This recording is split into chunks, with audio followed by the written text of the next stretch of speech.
अस्सलामुअलैकुम दोस्तों, आज मैं आपको लेकर जा रहा हूँ तारीख के एक ऐसे लम्हे में जहाँ इस्लाम की दो बड़ी फौजें आमने सामने खड़ी थीं।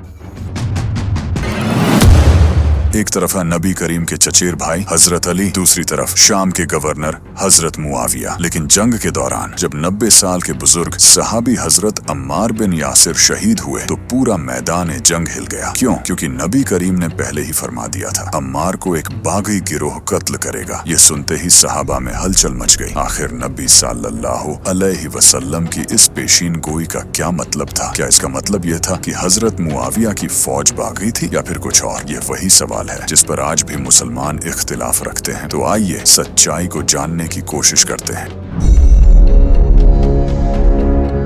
दोस्तों, हजरत अम्मार वही हैं जिन्होंने मक्का में इस्लाम की खातिर जालिमों के हाथों अज़ियतें सही। उनके वालिद यासिर और वालिदा सुमैया इस्लाम की पहली शहीदा बने और नबी ने उन्हें हमेशा सच्चाई के रास्ते पर होने की बशारत दी। यही वजह थी कि जब वो हजरत अली की फौज में शामिल होकर जंग सिफ़ीन में पहुंचे तो सबने समझा कि वो हक्का के साथ हैं। लेकिन असली मसला तब पैदा हुआ जब वो शहीद हुए। सवाल यह था, अगर नबी ने कहा था कि अम्मार को एक बागी गिरोह कत्ल करेगा तो फिर कातिल कौन? अहले सुन्नत का मानना है कि यह जंग दो मुसलमान फरीकों के दरमियान थी। नबी ने पहले ही पेशीन गोई कर दी थी कि मेरे बाद उम्मत में इख्तिलाफात होंगे। अहले सुन्नत के मुताबिक बागी होने का मतलब काफिर होना नहीं। और हजरत अली और हजरत मुआविया दोनों ही सहाबी थे और नबी ने फरमाया मेरे सहाबा को बुरा मत कहो, इसलिए कोई भी उन पर लानत नहीं भेज सकता। लेकिन दूसरी तरफ अहले तशय्यो शिया यह दलील देते हैं कि हजरत अली नबी के सच्चे जानशीन थे और जो भी उनके खिलाफ खड़ा हुआ वही बागी है। उनके मुताबिक हजरत अम्मार की शहादत इस बात का सबूत थी कि हक हजरत अली के साथ था। यही वो नुक्ता है जिस पर आज भी इख्तिलाफ पाया जाता है। लेकिन सबसे बड़ी गलतफहमी क्या है? कुछ लोग कहते हैं कि इस हदीस से साबित होता है कि हजरत मुआविया काफिर थे, लेकिन हकीकत यह है कि न अहले सुन्नत और न ही शिया उलेमा ने उन्हें काफिर कहा है। हाँ, इख्तिलाफ जरूर था लेकिन कुफ्र का इल्जाम किसी ने नहीं लगाया। दूसरी गलतफहमी यह है कि अगर हजरत अम्मार की शहादत हजरत अली की बरतरी का सबूत है तो इसका मतलब यह है कि दूसरा फरीका मुकम्मल तौर पर गलत था। हालांकि दोनों फरीकों से इज्तिहादी गलतियां हुई और नबी ने हमेशा मुसलमानों को जंग से बचने का हुक्म दिया। और सबसे बड़ी गलतफहमी कि यह हदीस किसी फिरके को हक और किसी को बातिल साबित करती है। नहीं दोस्तों, इस हदीस का असली पैगाम कुछ और था का उभरना। कुरान कहता है और तुम सब मिलकर अल्लाह की रस्सी को मजबूती से थाम लो और तफरके में मत पड़ो। आले इमरान 303। सोचें, क्या हम आज भी 1400 साल पुराने इख्तिलाफ को जिंदा रखकर अपनी कौम को बांट रहे हैं? क्या हमें तारीख से यह सीखना चाहिए कि इख्तिलाफात को हवा दें या उम्मत में इत्तेहाद पैदा करें? हजरत अम्मार बिन यासिर जब आखिरी सांसें ले रहे थे तो उन्होंने क्या कहा? मुझे कोई गम नहीं, मैं जा रहा हूँ अपने महबूब नबी से मिलने।